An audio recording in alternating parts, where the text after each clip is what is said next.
Haskins. And she wrote, she said, "And I said to the man who stood at the gate of the year, 'Give me a light that I may tread safely into the unknown.' And he replied, 'Go into the darkness, put your hand in the hand of God. That shall be better for you than light and safer than the known way.'" It's no good saying, "I harm nobody. I do my good deeds. I don't have to go to church." No, my dear friends, good people don't go to heaven. Only born again believers go to heaven, and that's a fact. That's not what Ivan says. In John 14:16, Jesus says, "I'm the way, the truth, and the life. No one comes to the Father except through me." Not my words. It's not open to all religions as the world wants to advocate. You must know the Good Shepherd. You need to put your hand in the hand of Almighty God. Listen to what Jesus says in John 3:3. He says, "Very truly I tell you, no one can see the kingdom of God without being born again."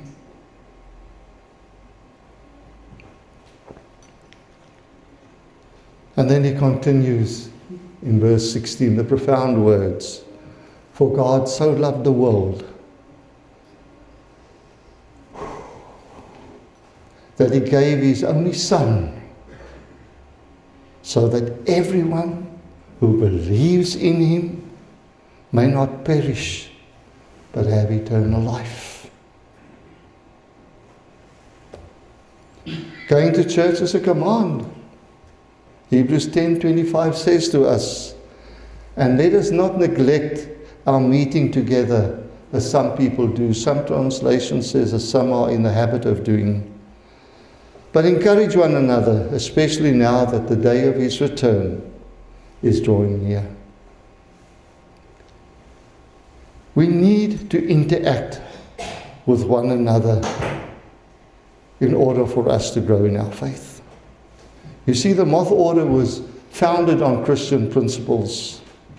And so we must abide by our three ideals, which is true comradeship, mutual help, and sound memory. Just think of having a braai. I light one piece of charcoal or one piece of wood. Would I generate enough heat or coals that I can braai my meat? Where's the big braaiers here in the church? Would I have enough? I don't think so. We'll burn out into ash, not so. But if I place other pieces of charcoal or other pieces of wood around that one piece will ignite the other pieces. And soon enough, we'll have coals to braai our meat.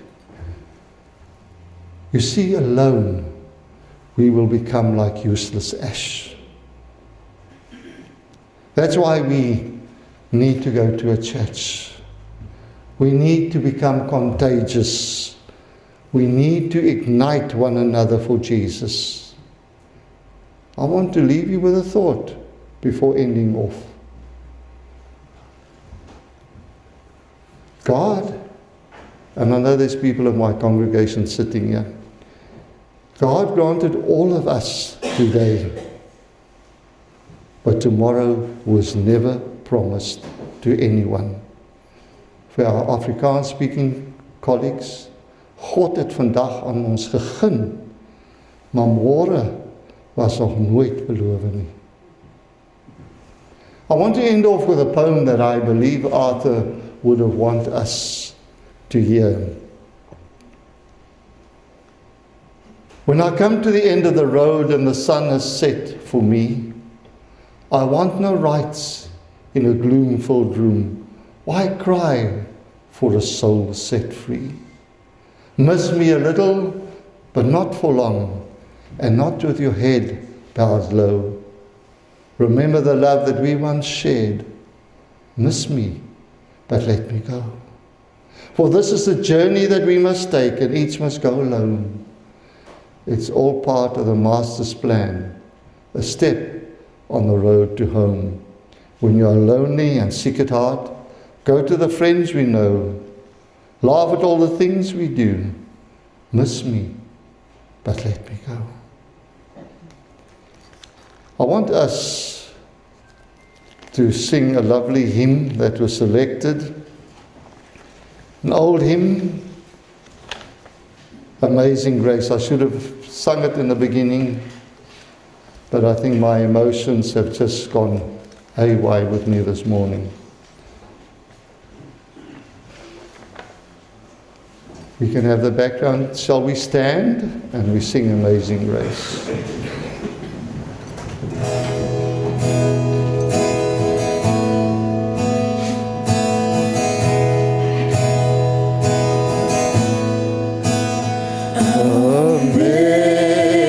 Amazing grace, how sweet the sound that saved a wretch like me.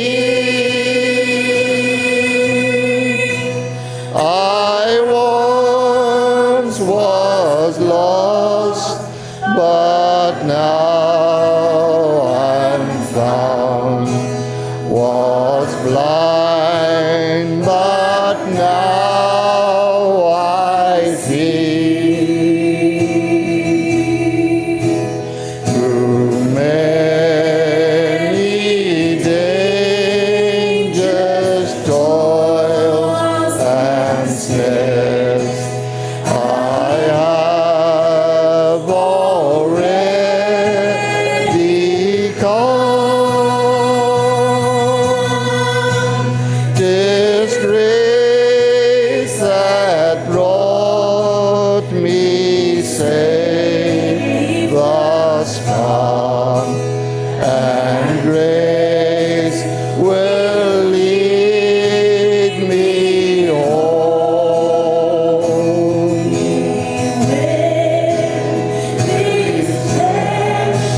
And heart shall fail, and mortal life shall cease.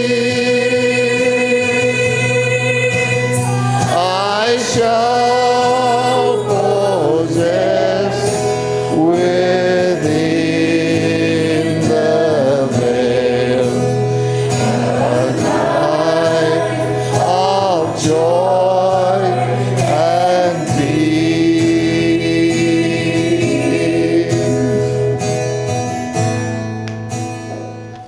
Please be seated. The next song is a modern one, and I don't know if the congregation knows it, but I've read through the words, and if we don't know it, I've asked that we just drink in the words of the song. It's called Raise a Hallelujah.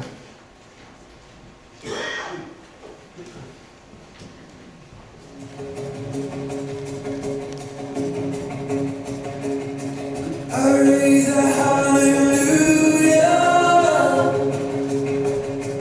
in the presence of my enemies. I raise a hallelujah louder than the melody. I raise a hallelujah. My weapon is a melody. I raise a hallelujah.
the tributes now.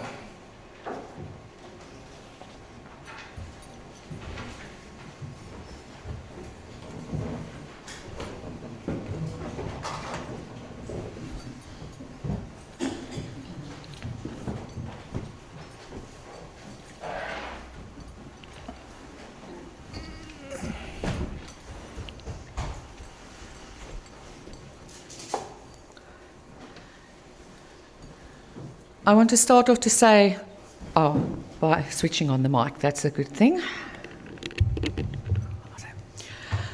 I want to start off to say to Lee and Ernie, thank you so much for bestowing this privilege on me to do the thank yous and all of that. It means so much to me to be able to do that for Arthur and for you. So thank you very much to the two of you for entrusting me with it. There was a few messages received, which I'm going to read to you. There's a video that one of Arthur's grandchildren made. And I wanted to listen. I read through everything, of course, and I wanted to listen to it very carefully because that is absolutely just who Arthur was. So, but before we go to the other messages, this is from Lee. Thank you and tribute to my father. On behalf of the family, a huge thank you to each and everyone present here today, to all who travelled long distances, and to everyone joining us via YouTube. Your presence, your love, and your support means more to us than words can express. Dad was a man of quiet strength and extraordinary kindness. He believed that if you were able to help someone, you simply did. And this is in capital bold letters here. You simply did. Very striking. He never expected anything in return. Growing up, our home had an open door policy. We lived on Old Transkei Road, East London, and because it was such a busy road, it wasn't unusual for complete strangers to knock on our door after a motor vehicle accident or when they had broken down. Dad never turned anyone away, whether it was lending a hand, making a phone call, or simply giving reassurance. Helping people was simply part of who he was. One memory that has stayed with me is during the devastating floods of 1970, we lived opposite Batting Bridge over the Nahoon River when part of the bridge collapsed. As the army worked tirelessly to construct a temporary access bridge, our home became their unofficial soup headquarters. Mum and Dad opened our home without hesitation, making sure the soldiers had hot soup, refreshments, and somewhere to feel welcome while they were carried out the enormous task before them. That was simply the kind of people they were. He served his country with pride, loved his family unconditionally, and was fiercely loyal to his friends. He wasn't a man who sought recognition or praise, but he earned something far more valuable, the respect, affection, and friendship of so many people. Rest peacefully, Dad. You have earned your rest. Now for the thank yous. And there's a purpose with this first sentence. Lee and I laughed about it. Firstly, to Michelle, may I ask you to stand for a moment, while here I am. Words simply cannot express the depth of my gratitude for everything you have done. From the very beginning, you've been so much more than just a representative of the moths. You've been my guide, my source of strength, and a friend. You've given so generously of your time, your practical help, your patience, and your compassion. You lovingly arranged the beautiful flowers, guided me through every step of this process, and helped ensure that today would be the dignified and fitting farewell our father deserves. When I didn't know what came next, you did. When things felt overwhelming, you called me, guided me through them. Michelle, from the bottom of my heart, thank you.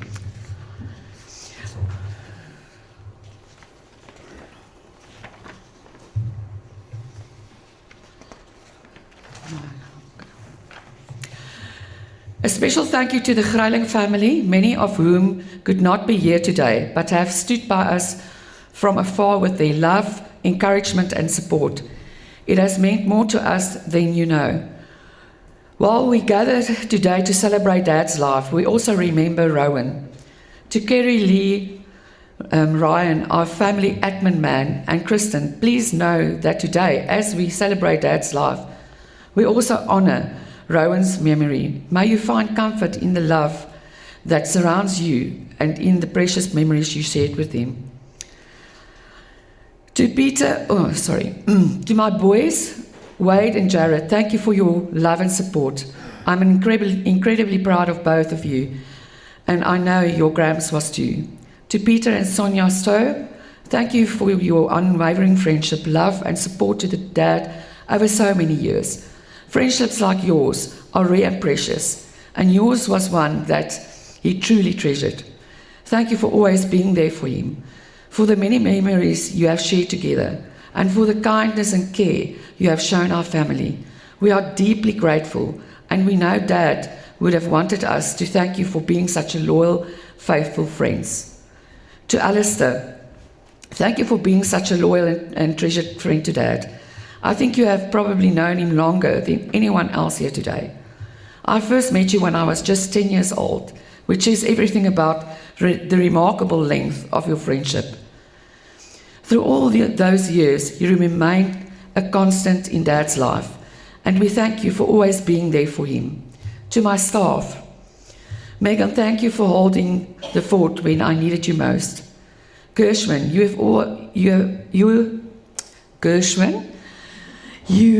have always been willing to go beyond your normal calling cycle, even if it was Grandpa's request to go to Clicks. To Antoinette, thank you for so lovingly putting together the beautiful slideshow. It captured a lifetime of treasured memories and allowed us all to reflect on a life so well lived. To Candace, thank you for rushing to my aid when I needed you most. Your kindness and willingness to help will never be forgotten. To my dear friends, where do I begin? Just thank you, thank you, thank you. I've just come to realize how incredibly blessed I am to be surrounded by such wonderful people. Your messages, your prayers, your hugs, your phone calls, your quiet acts of kindness, and simply being there have carried me through these difficult days. You know who you are. Richard, the bond you shared with Dad was something truly special. I'm grateful for the patience and tolerance you've had with myself needing to run between Longabon and Cape Town. From the bottom of my soul, I'm grateful beyond measure. To the staff at Langebaan Hospital, thank you for always receiving our father with warmth, kindness, and genuine care. And to the remarkable doctors, nurses, and staff at Wynberg Military Hospital, we offer our deepest gratitude. You cared for our father with compassion, dignity, and respect. Equally important, you cared for Ernie and me. You allowed us the privilege of being at our father's bedside at any hour of the day or night, giving us precious moments that we will treasure forever. We will never forget the kindness and humanity you showed us through Dad's final week.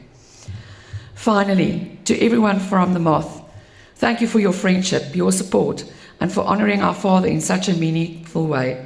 And to Ivan, our sincere gratitude. The Moths have a simple but powerful motto, true comradeship. Today, we have experienced exactly what those words mean. We have been surrounded by kindness, compassion, friendship, and unwavering support. Dad would have been deeply touched by the love shown to him and to our family. As we leave here today, I hope we all carry forward the example that Dad lived every day of his life. To open our hearts, to open our homes, to help support those in need, and to treasure friendships and enrich our lives. That to me is the very essence of true comradeship. Dad lived it and his life to absolute fullest. May we honor him in doing the same. That was the message from Lee. Ernie Marlow, Arthur's son, he's going to give his message himself. And then after Alistair Barnes is going to deliver his message. And then we will look at the video from the grandchildren. And then thereafter I'll read the last few messages. And after that, we will carry on with the moth ceremony. But that will also be announced by Ivan Okay, Ernie, thank you.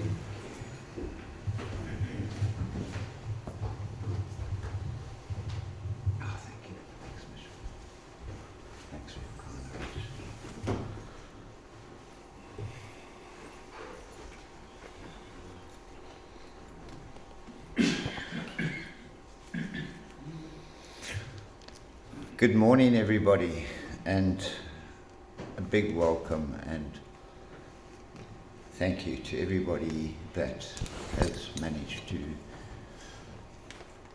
be here today. So thank you.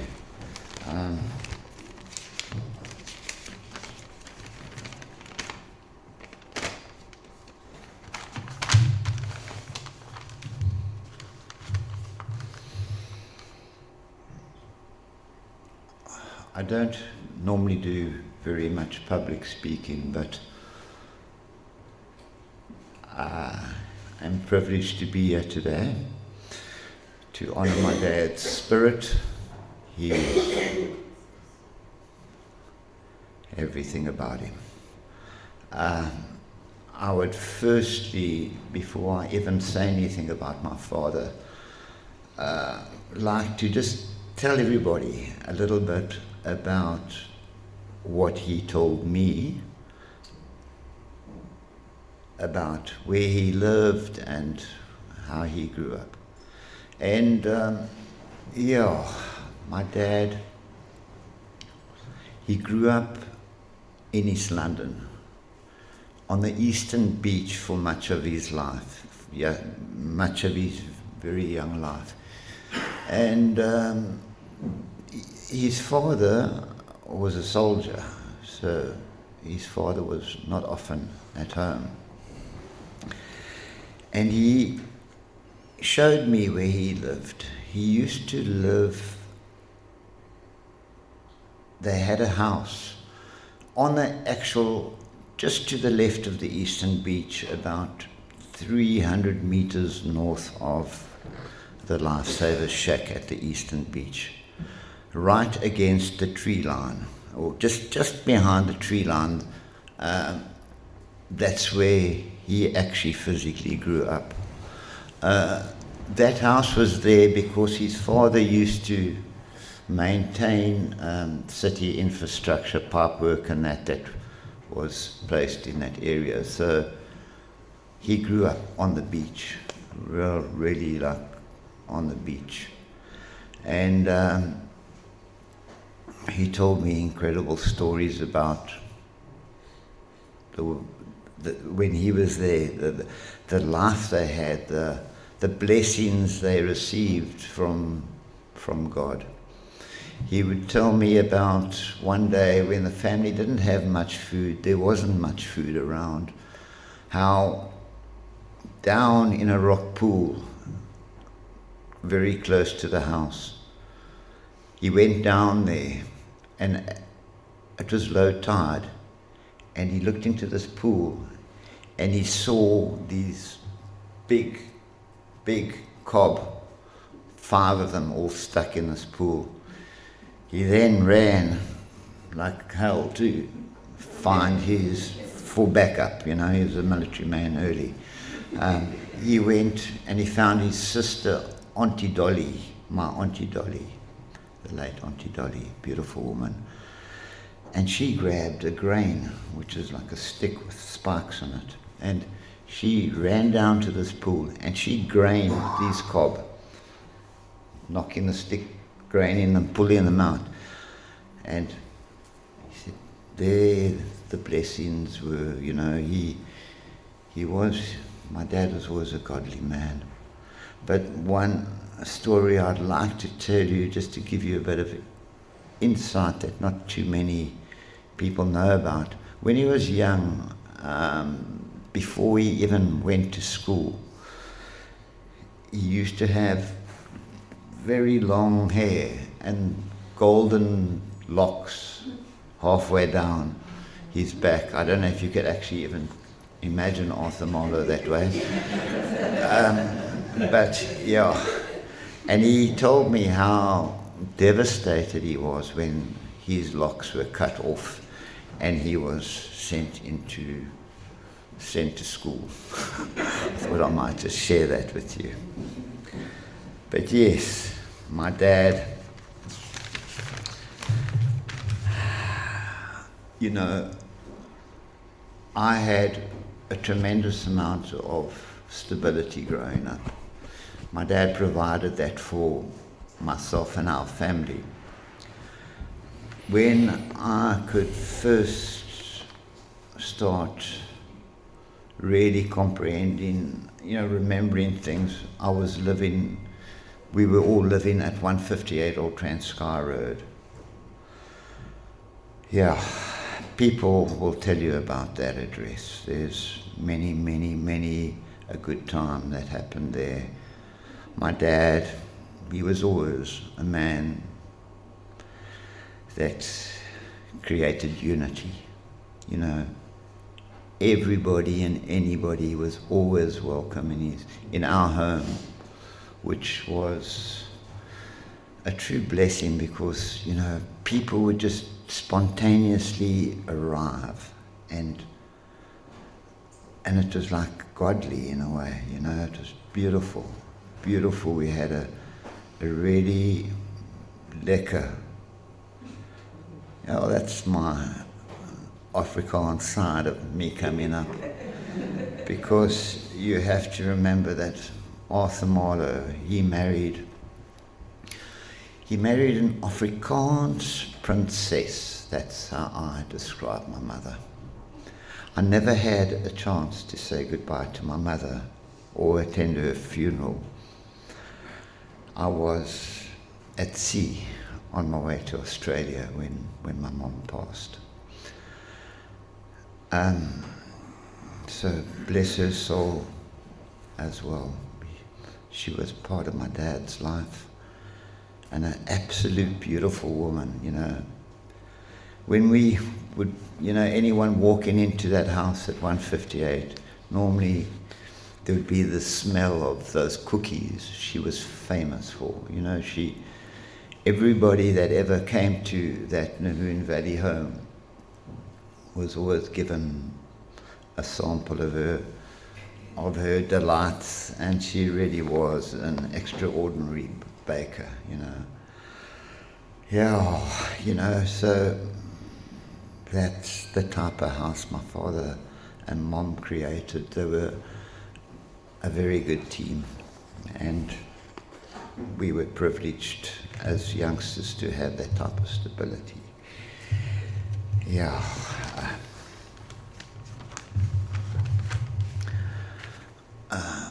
One thing that really stuck in my head and has shaped and molded me in a big way is what my dad used to love. My dad was an adventurer, growing up. From a young boy, I was taken. Well, I wanted to make you just a little understand. I had 3 older sisters, so my dad was waiting for his young soldier he was going to train, and he had 3 daughters before me. So by the time I arrived, he was ready for me. And I had the privilege from a very young age to be involved in all his adventures, or many of them. Not all, but a lot of them.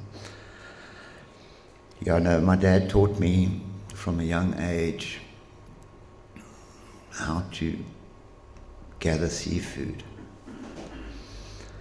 Yeah, my dad and Alistair, who is here today, often went on diving expeditions and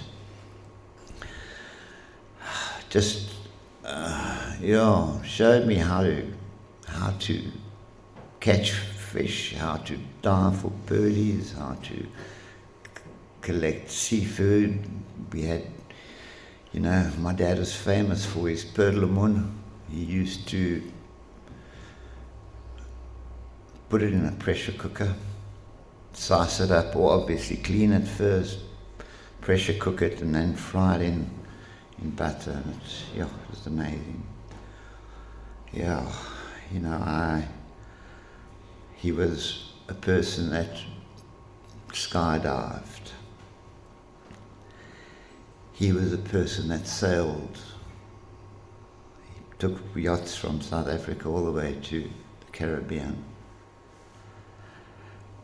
Yeah, with the story of skydiving, I have to just bring this one up right now. When I was young, I always looked at parachuters and paratroopers with awe, and I thought, one day I want to be a paratrooper after watching these movies with the guys coming down from the aeroplanes and things. And I thought, that's pretty cool, you know, because. And one day Alistair Barnes, he came to our house, and my dad said to me, Ernie, this is a paratrooper that's coming to the home. And when Alistair arrived at our house, I inspected him and I looked at him, and he started unpacking his stuff. He normally travelled pretty light, but he had this very, very big knife.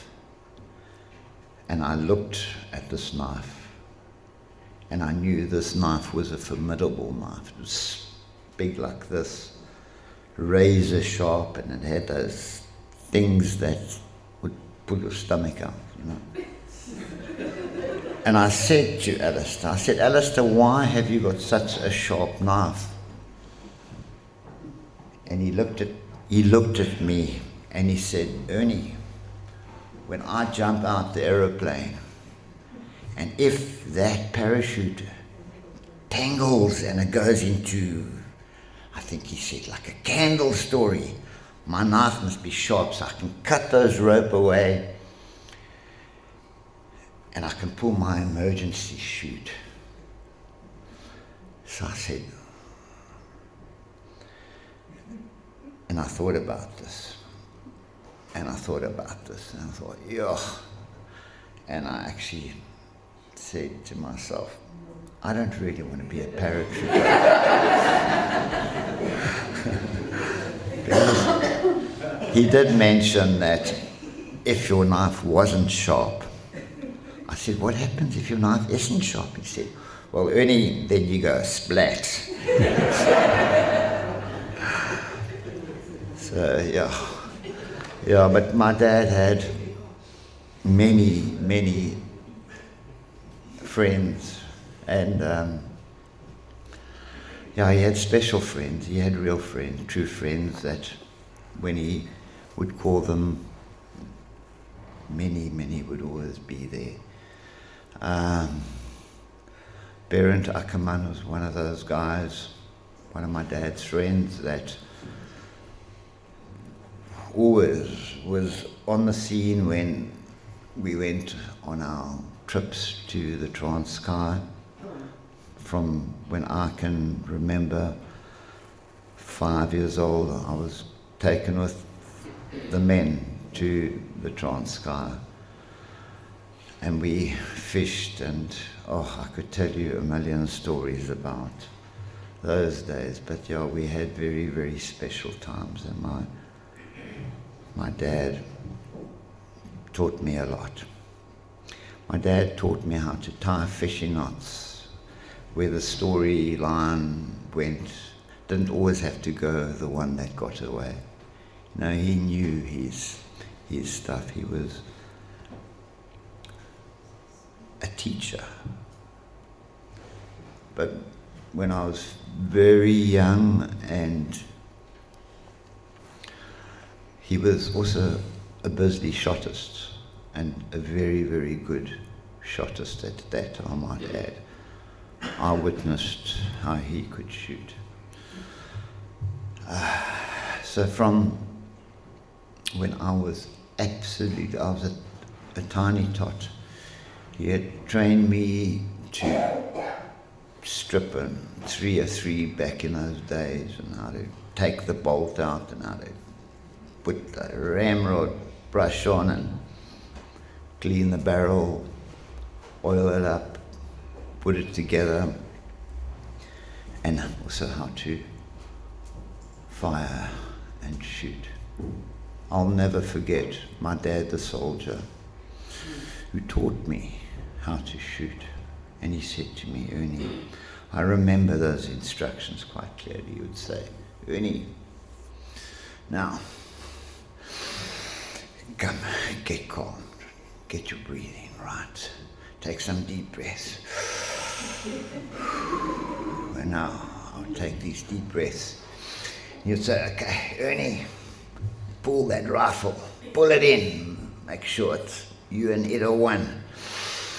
And I remember as a little boy, he said, now Ernie, take that front sight, put it in the back of that V. We still had a V sight back in those days. And just remember, you need to slowly breathe out. Focus, get your front sight on that target. Relax. Put your finger on the trigger. And remember, Ernie, don't pull that trigger, squeeze that trigger. You know, just things that I will never ever forget, and such valuable information that he gave me, you know, growing up. I thank him so much for his teachings.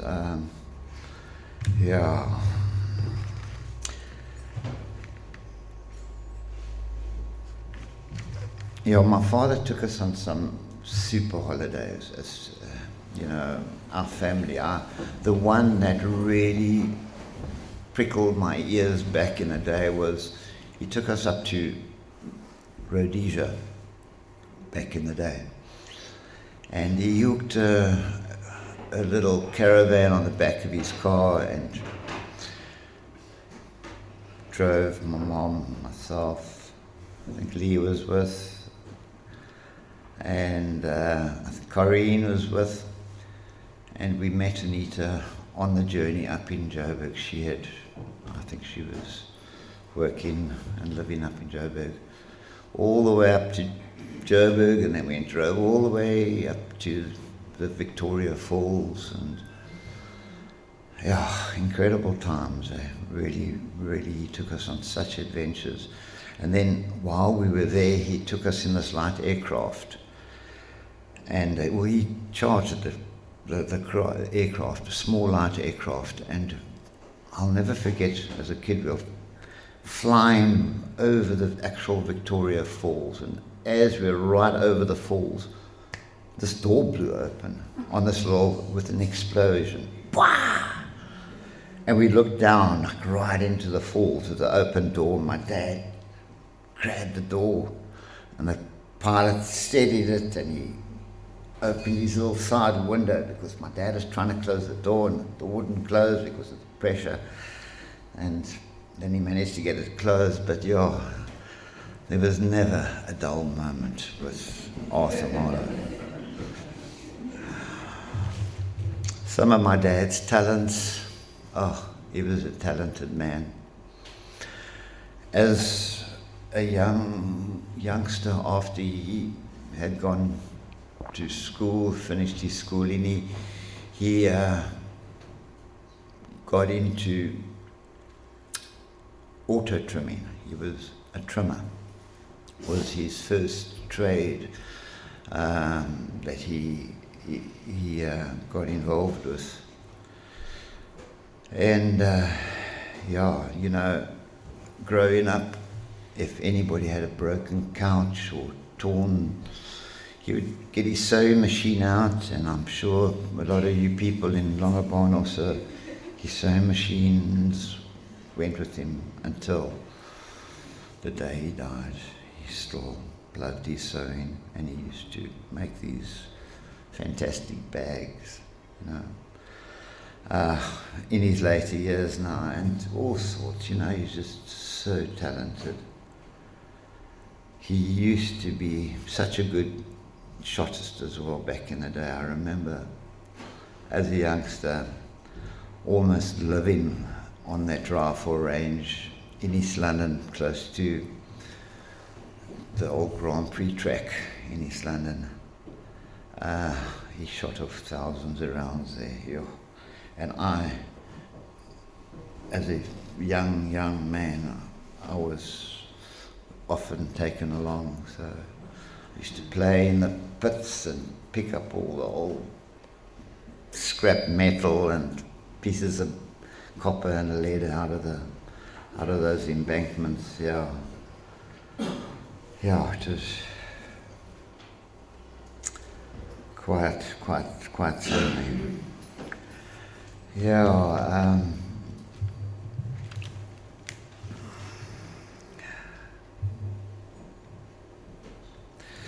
My dad's always been a woodworker. He loved his woodwork, and I remember when living in 158 Old Transky Road, he built this beautiful kitchen, all out of blackwood, all with his own hands. Getting raw wood from Stutterheim, he would plane all this wood, put it together, and make the most incredible furniture. And he built his whole kitchen out of blackwood, which was really special. Yeah.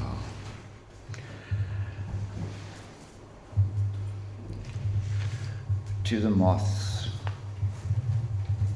my dad has always been a soldier. From when I can remember, he was a sergeant major, and you know how sergeant majors are. Yeah, my dad had many friends in the army that also impacted my life. Alistair. And another one of my dad's dear friends that comes to mind now is the late Dr. Eric Stromser, that was a really amazing man he met here in Longabon. And yeah, Dr. Stromser was also my friend and was amazing in helping me to deal with some of life's traumas, you know, and he was instrumental in me being able to learn a hell of a lot from him and go within and look within myself for to deal with my problems. And I just want to honor his spirit and his soul and thank him as well very deeply. Yeah, but to the moths, I want to tell you a story about a real East London gunfight. Yeah. Okay. No problem. Oh, well, thank you. I want to tell you about my father. When I saw him for the first time in a real gunfight in East London. I was 10 years old. The neighbours, domestic, came running over to our house at 158 Old Transky Road. And my dad, he loved his neighbours. He would look after them. We went running out of 158 Old Transky Road and we chased after, ran next door to to the neighbor's house. And as we were running to the neighbor's house, the neighbors themselves came home. My dad ran, and we heard this glass exploding, and my dad realized that this intruder had jumped into the bush and ran up the road. Yeah, I was running with my dad, and my dad was about 10 meters in front of me when this intruder came out of the bush and pointed a gun at me. I'll never forget that day. I looked down the barrel of a gun for the first time, and I knew this wasn't cowboys and crooks that day. The guy then took the gun away from me and pointed it at my father. And by that stage, I knew what gunshots were about. And I heard the guy pulling the trigger, watched him. I watched the muzzle flashes. But my dad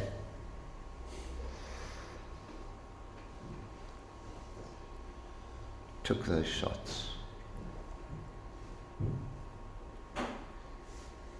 and fired back.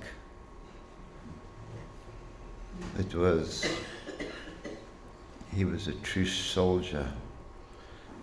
When the shots started going off, I ran home, and I ran across to the Kidsman's house, and I wanted help. I was looking for my sisters to come help me. By the time I remember getting back to the veranda, my dad came hobbling in from next door's encounter with blood running down his leg. The first thing my dad said to me when he saw me was, "Ernie, get me more bullets." He didn't ask for an ambulance. My dad was ready to go back. That's the type of soldier that Arthur Marlow was.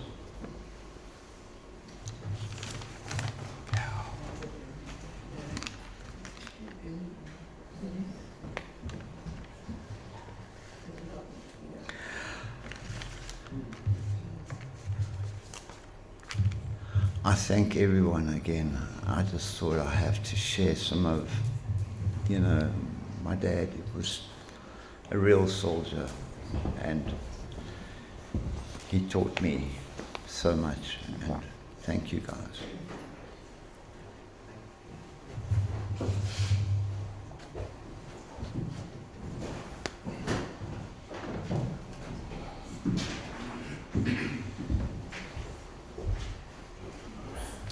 So guys, that's what a real speech sounds like. Come right from the heart. Thanks, Ernie. I must say that you've taken a lot of the points that I wanted to say as well. So welcome, family, friends, brothers. I've known Arthur for a long time. I've got a lot of things to say about him, but I won't be saying all of those because we're on short time. So I met Arthur when I moved to East London, and we both joined the National Sea Rescue. And right, stop talking to the mic. We joined the National Sea Rescue, and I went home with him, and there was this delightful bevy of daughters. I thought, there's a positive in this life. Anyway, I was over the hill. I was about 24 or something like that, and I didn't shape. But so I made friends with Arthur. And we did. We had fantastic adventures. He was an adventure man, and I liked getting out there. And there were endless stories about the National Sea Rescue. We jumped out of helicopters in the sea. We rescued people. There's a picture in my mind of a guy that we rescued out in a boat. In those days, you could go out to sea with a one engine. And this old fella, about my age, I guess, old as the hills, had a petrol can attached to his neck with a slipcord. That was his life jacket. I was having it. We also had very interesting times. We had to do a demonstration on how to rescue people, and Arthur decided we're going to have a half a 44-gallon drum with a tire burning in it on this boat.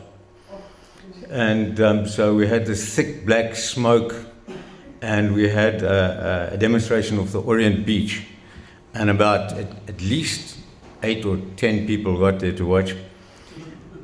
And while we were there going up and down, we were fishing, and everybody got sick, except Arthur, because he was very much a sailor.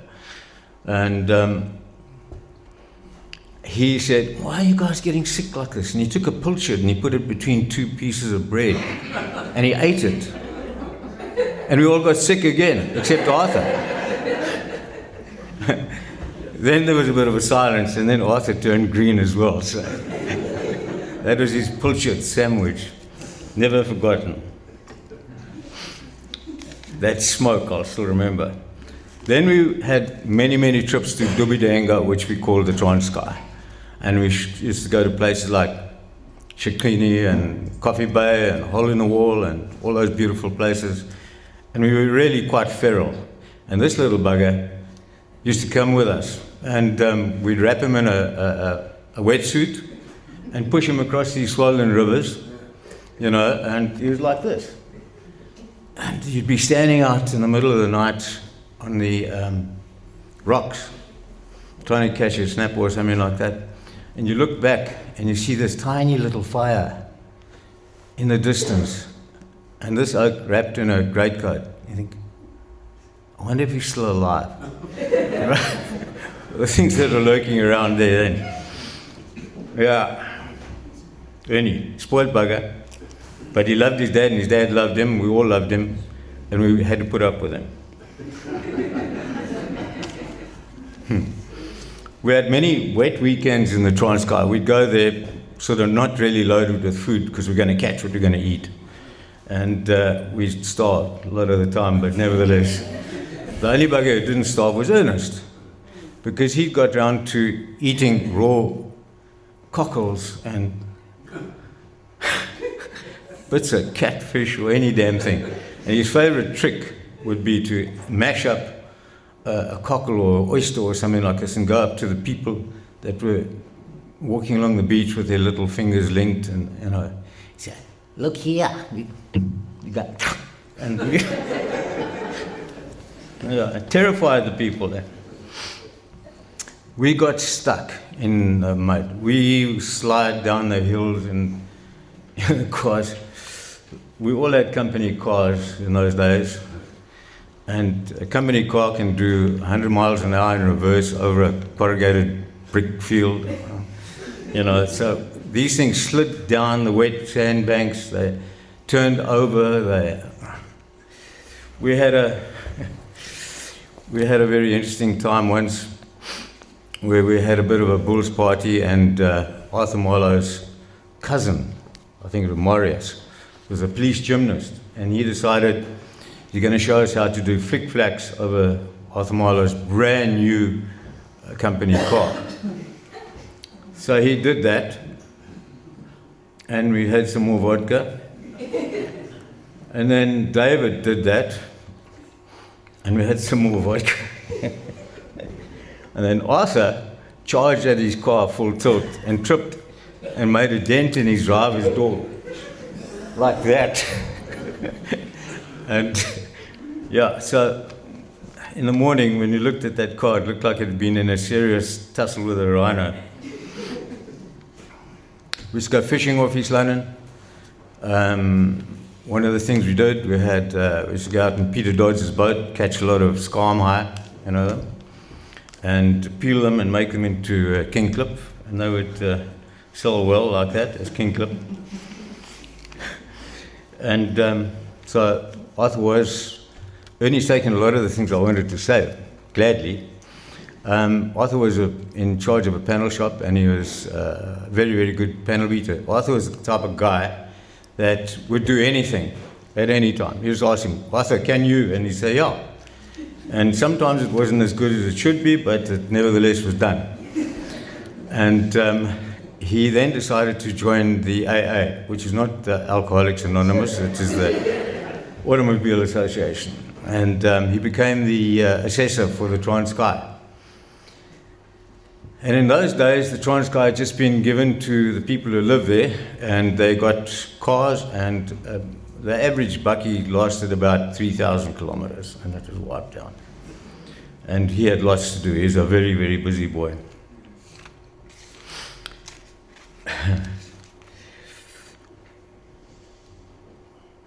Yeah, so Archie was the classic Sergeant Major.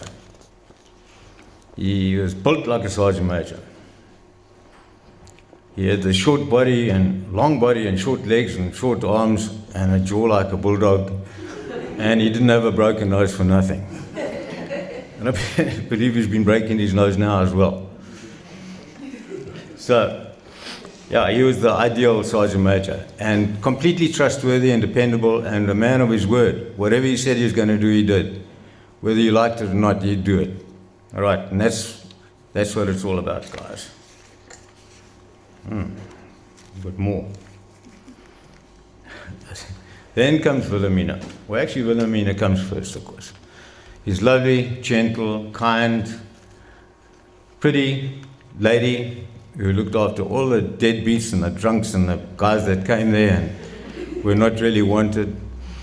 She used to bake and make the house smell nice with her cookies and her rusks and what have you. And we all got lots of food. Doesn't matter what it was, what the time was. And she was very forgiving.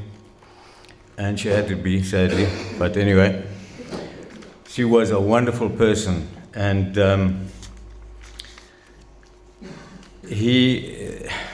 part of what happened in his life was he retired from the AA.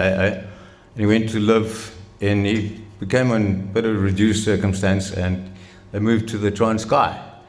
And the part I like about it, he was fishing to eat and what have you.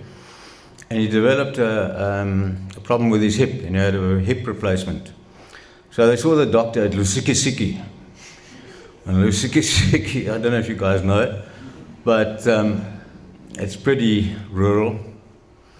Anyway, he couldn't afford to have a hip operation. So the doctor said, we'll pay for it. There's some rich yank will come along and do you a hip operation for free, which they did. And they hit him with a bill for 27 Rand. He said, look, I told you I've got no bloody money. So the guy said, well, the doctor can pay for it. So he walked off with a free hip. And shortly after that, he's walking up and down those dreadful hills at Brazen Head. Yeah. Anyway, so that's Arthur.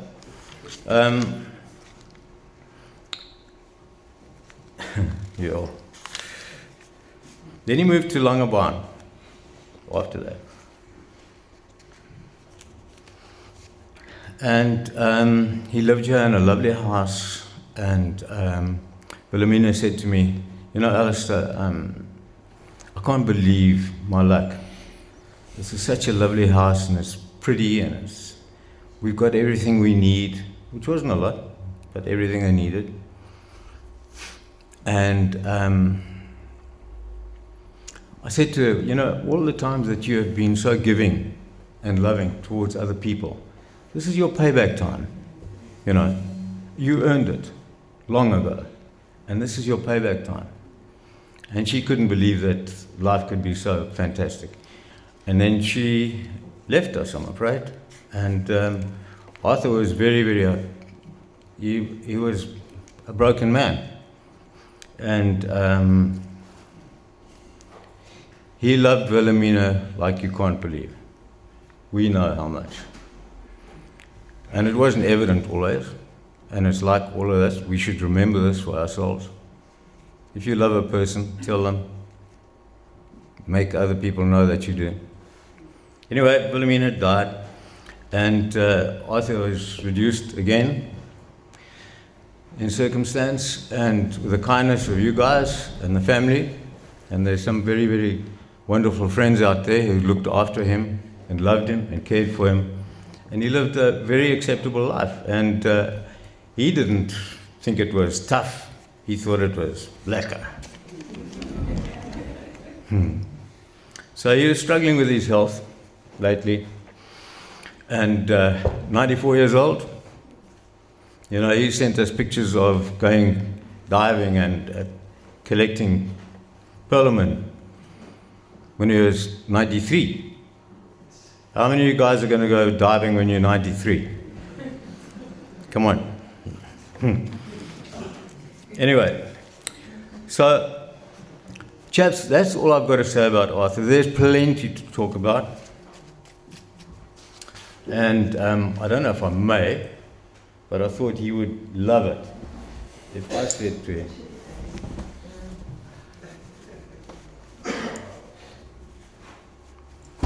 Arthur, I salute you.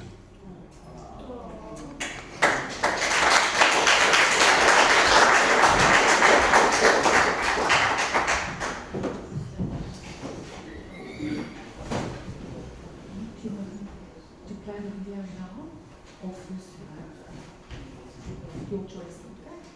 Should I carry on with this?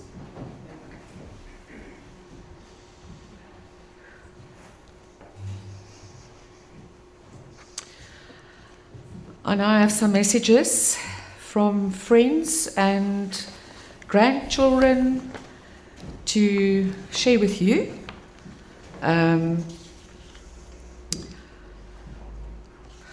Firstly, his grandson Wade in Switzerland, Lee's one son. The old bugger did well. He made it into his mid-90s, and what an innings it was. Right until the end, he was still sharp, still making jokes, and to be honest, far fitter than most people his age had any right to be. He used to joke about the other residents at the old age home who were 20 years younger than him, saying they were so old and boring. That was him in a nutshell. He never really saw himself as old. His sense of humor never left him.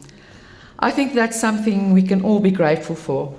We didn't lose him too soon. We were lucky enough to have him in our lives for so many years, to learn from him, laugh with him, and make memories that will stay with us forever. When I think of Oupa, I don't think of one big moment. I think of 100 of little ones, fishing together, collecting mussels. This is a very common theme, I've got to say in the other messages as well, yeah. Fishing together, collecting mussels, being outdoors, learning woodwork, standing around the braai with a drink in hand, solving absolutely nothing and somehow everything at the same time. He taught me practical skills that I'll carry with me forever, but more importantly, he taught me how to be. He taught me how to be. He was patient. He never judged people. He was always willing to lend a hand. He was calm, kind, and just genuinely enjoyable to be around. He always left feeling better after spending time with him. Those are the things I'll miss the most. Not the grand occasions, but the simple afternoons around the braai, chatting about life and listening to another one of his stories or jokes. His legacy isn't just the things he built with his hands, but the people he helped shape along the way. I know I'm one of those people, and I will always be grateful for that. So today, while we're sad, I hope we also smile, because if anyone earned a life worth celebrating, it was him. And in his own words, the words he said so many times, this isn't goodbye, it's simply see you later. Rest easy, you old bugger, thank you for everything. Then from his friend Andrew, who resides in England. Leaky, to you and the family, we extend our sincerest condolences on Arthur's passing. We are so sorry that we will not be there to celebrate Arthur's life, but we do know that he lived a full life. As one of my dearest friends, and having run hundreds, if not thousands of kilometers together, I know how much you loved your dad. Life has not always been easy for him, but you seem to have learned from him. You make the best of circumstances. He never shied away from hard work, nor a cold beer. When your mom passed, he bore it with the same fortitude. He showed life. They are together again, and that should make everyone happy. And that comes from Chesterfield in the UK. Now I'm going to, there's a message from his one granddaughter.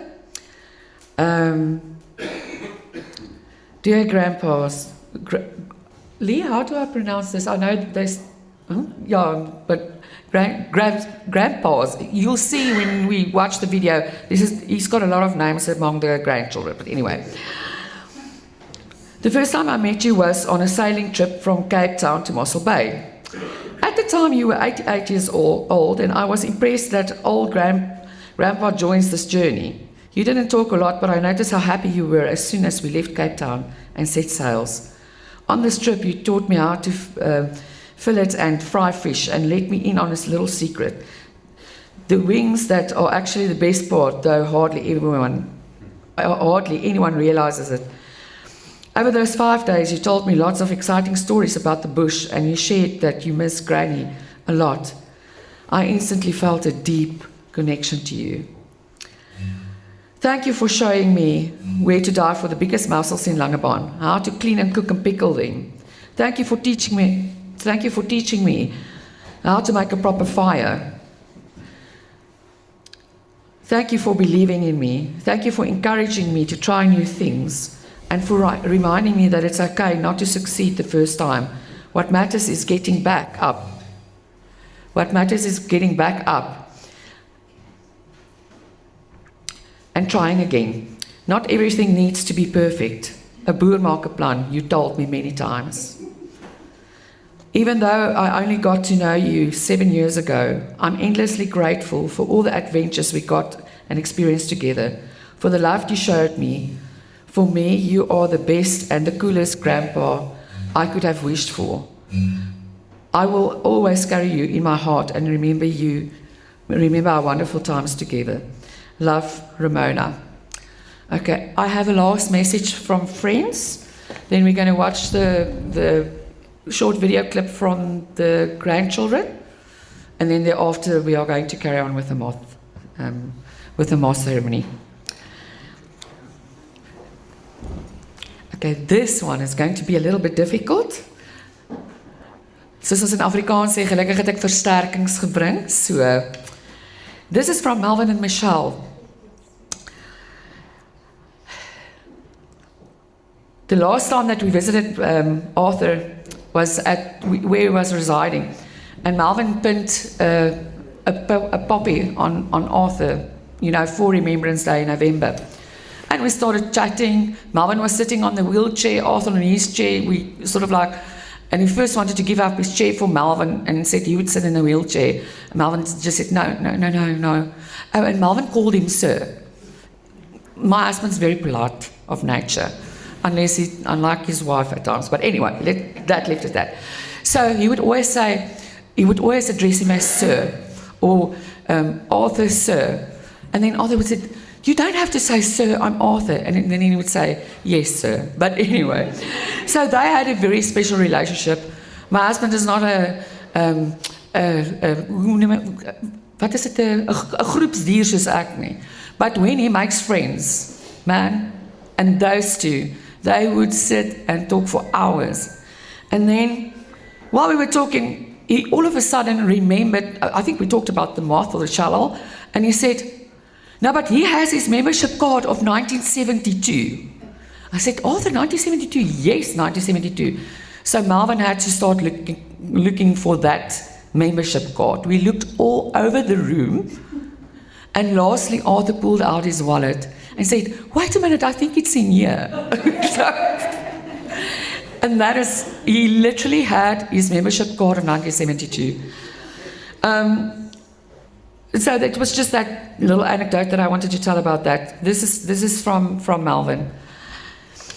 Arthur, I will remember you for your sense of humor and your interesting way of looking at life. You had a wealth of wisdom, and I always enjoyed our conversations and your war stories. I'm certain you and Mac are catching up on a conversation or two. You will surely be missed, sir. Rest in peace. In addition to what Melvin said, I only have the fondest memories of you, Uncle Arthur, each time that we spent together at the moth meetings, you and I having to go sort something out for you, or our visits to your room looking for stuff. There was always laughter, banter, and an interesting story involved. And like everybody said, that mind was as sharp as anything else. You were always worried that you are an inconvenience to me, always wanting to compensate me. Of course, with the reassurance from my side, not necessary, Arthur. Arthur, you are my fellow moth, and it is an honor and a privilege to stand here today, and that we as moths can also honor you. From the moth side, Arthur, we as your fellow moth will remember your sense of humor, your stories, the way that you sang our moth songs. Uit volle bors, veral Sari Marie was een van jou gunstelinge. Jy was 'n ware kameraad, oom Arthur. And that is all that I want to say on behalf of Melvin and myself, and just a little message from the moth, because when we do the ceremony, you will see what it entails and how the rest of the shalal is going to say goodbye to Arthur. Annemarie, asseblief. Thank you all for being here today as we celebrate a truly remarkable 94-year run. Even though coming to you through a screen, please know my heart is right there in the room with all of you. For those who know me, you know I generally tend to bring a bit of levity to most things, and honestly, considering our family, I think Graham should expect nothing less of me. When you live to be 94, you accumulate some pretty impressive stats. Gramps was a father of 4, and although suffering a heartbreaking loss of my mom 3 years ago, Anita, he had from that 11 grandchildren. And being the oldest, I watched the ranks fill up behind me. Myself, Christo, my brother Daniel, and my sister Leonie, my cousins Kristen, Ryan, Kerry, Jared, Wade, Sasha, Jessica, and Curtis. So, to all us grandkids, he was just Gramps. But as the family grew, he earned a new title. My 4 children, his great-grandchildren, lovingly dubbed him Opa Gramps. And it was a perfect blend of my father's side of the family being Afrikaans and my mother's side of the family being a mix of both. And, you know, it was there to mark his status as the great patriarch. You know, he was on the doorstep of death many times in his life, but old man just couldn't say die. You know, his legacy continues to grow in more ways than one. In fact, as a final honor to him, my wife and I gave our youngest his name, choosing Arthur as his second name, ensuring that Gramps' spirits go straight into the next generation. Gramps' definition of family was incredibly big. If you're a spouse or a long-term partner to one of us, you weren't an in-law. You were just simply his grandchild or his child. Period. I've been married for 18 years to my wife and best friend Antoinette, who has stood by me and this family through everything. Gramps was the only grandfather Antoinette really ever had over the last 2 decades. She shared a deeply special bond with him, with Granny and with my mom. It was a beautiful thing to see how seamlessly he brought people in. We all shared a part of that man. He had a rare, incredible gift, no matter who you were. When you were speaking to him, you had his absolute undivided attention. You know, because we were all scattered all around the country as grandchildren, all 11 of us cousins had a different life experience with him. Some of the cousins were lucky enough to live close by and see him on a regular basis, almost weekly, and spend countless holidays together for most of the rest of us. For those of us raised further away, like myself and my siblings up here in Johannesburg, The dynamic was different, but just as deep.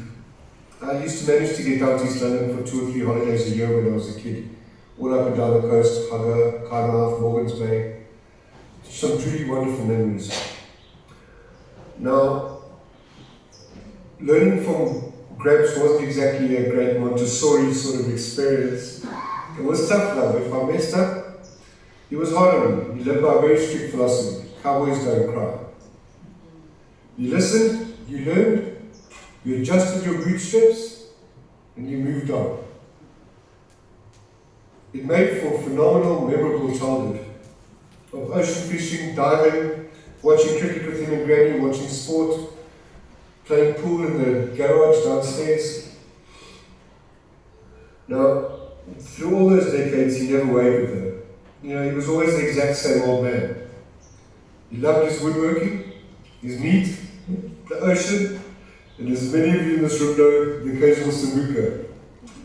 And of course, he never sat still. He was our ultimate MacGyver. Give that man a tool and a problem, and he would make a plan. Though his methods did occasionally carry a health warning. Take my late mother Anita. Gramps once triumphantly saved her $250 by refusing to call a Sparky to fix her tumble dryer. He fixed it himself. It was a massive financial victory, right up until the moment the laundry room spat out a 5-meter flame at the washroom. But hey, Dad, I think Mom saved you $250, but who's counting? He kept that rugged DIY spirit right until the very end. This is a man who in his 90s was still personally diving out oysters and eating them right there.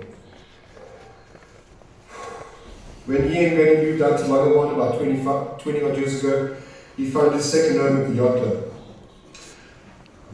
We used to joke about the scene down there in his 80s. He'd pull up to the yacht club and see his line of octogenarians arriving on their scooters to meet for a drink. I used to dub them old as hell angels, and I know it gave quite a few people a giggle. But I think they wore the title proud. As you'll see from the slideshow today, Gramps lived a long, apologies. As you'll see from the slideshow today, Gramps lived a life rich of friends, packed with memories. About 3 years ago, he and I took a road trip together from Johannesburg down to the Wild Coast. We then travelled down the garden route. We went to Jeffries, we went to Plett, and we ended up in the wilderness with Curtis. Just after that, he and I did our final leg of the journey, and we drove through to Cape Town, where I dropped him off at Moody Point. In typical fashion for me, though, I didn't take a single photo, but my mind just doesn't go there when I'm doing things. However, I realize now I didn't really need to.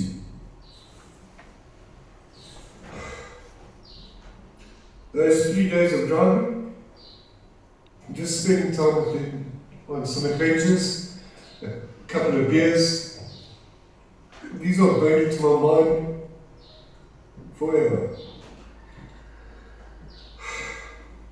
You know, of all the things Gramps taught me over my 49 years, there's one rule that stuck with me, more than any other. Gramps had a strict policy of never say goodbye.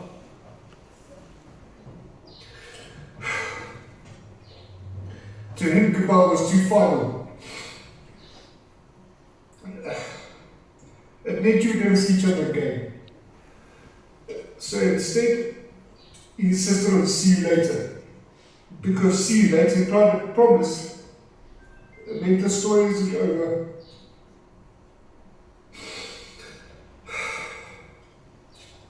Because of that rule, I can stand here today and say that in my entire life, I've never once said goodbye. And I'm not going to start today.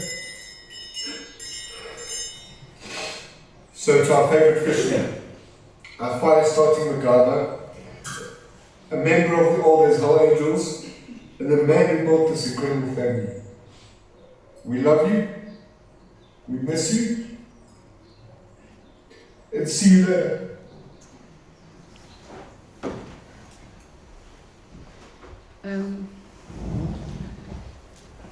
Okay, so the sequence of events are now going to be, Ivan is going to hand over to the moth. We're going to do our ceremony, and we are going to leave the church one by one as we finish. But there's a box with poppies, and once we've left, you are more than welcome. Lee requested this. Samantha is going to have the box of poppies here, and if you want to pay your final respects to Arthur, you are more than welcome to put one of these red poppies here in front. Thank you very much. Oh, and of course, there's lovely tea and refreshments afterwards. Thank you very much.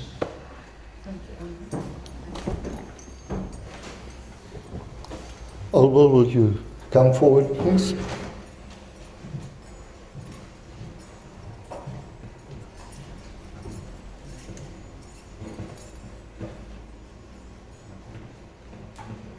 Almost please gather at the front facing the congregation.